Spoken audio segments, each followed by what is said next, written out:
Hey everyone, welcome back. Today, we are looking at a movie from 1957. Yes, 1957. Because clearly, what your attention span needs right now isn't another $90 million CGI superhero punching a purple alien. No, you desperately need a nearly 3-hour epic about British guys whistling in a jungle.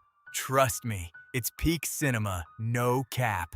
It's called The Bridge on the River Kwai, and it swept the Oscars back when your neighbor were still trying to figure out how radio worked.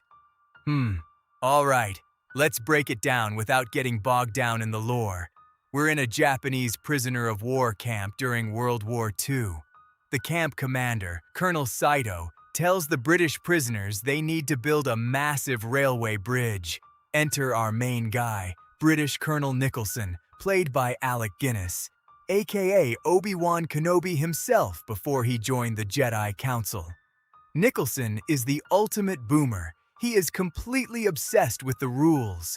Saito says, "Hey, British officers have to do manual labor too." Nicholson says, "Page 27 of the Geneva Convention says absolutely not, bro." So Saito throws him in a hot metal box to bake. It's a total game of psychological chicken. Eventually, Nicholson wins, gets let out, and then, here is the ultimate plot twist. He decides to build the absolute best bridge possible for his captors. Why? Just to flex how superior British engineering is. He literally forgets he's helping the enemy win the war because his ego is that massive. Pure main character energy.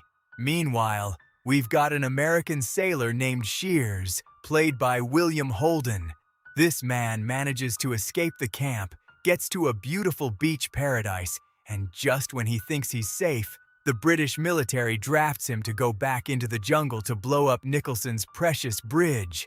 The ending is pure chaos. You've got Nicholson trying to protect his beautiful new bridge, and the commando squad trying to blow it sky high.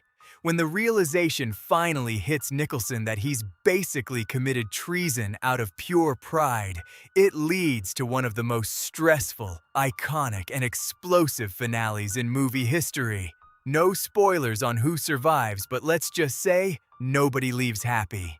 As for the production quality, this movie is a certified A+ masterpiece. Director David Lean didn't do green screens. They built a real wooden bridge in the jungles of Sri Lanka for $250,000, and they crashed a real train off it for the climax. The cinematography is gorgeous, the acting is top tier, and the tension holds up better than most modern thrillers. It completely deserves its legendary status. But let's pivot to real life for a second, because the true history is actually deeply tragic. The film is based on the construction of the Burma-Siam Railway, often called the Death Railway. Over 100,000 Asian laborers and more than 12,000 Allied prisoner of war lost their lives building it due to brutal conditions and sickness. Interestingly, the movie took some major creative liberties. The real-life British officer in charge, Lieutenant Colonel Philip Toosey, didn't collaborate with the enemy like Nicholson did in the film. In reality, Toosey did everything he could to secretly delay the construction and sabotage the bridge to help the Allies. Also, the real bridge wasn't even over the River Kwai originally. The government literally renamed a section of the river later just to satisfy tourists who watched the movie. So yeah, while the movie is an absolute banger of a psychological thriller, the real history is a sobering reminder of what those soldiers actually went through. What do you guys think? Does an old-school masterpiece hold up against modern blockbusters? Let me know in the comments, smash that like button, and I'll catch you in the next one. Peace.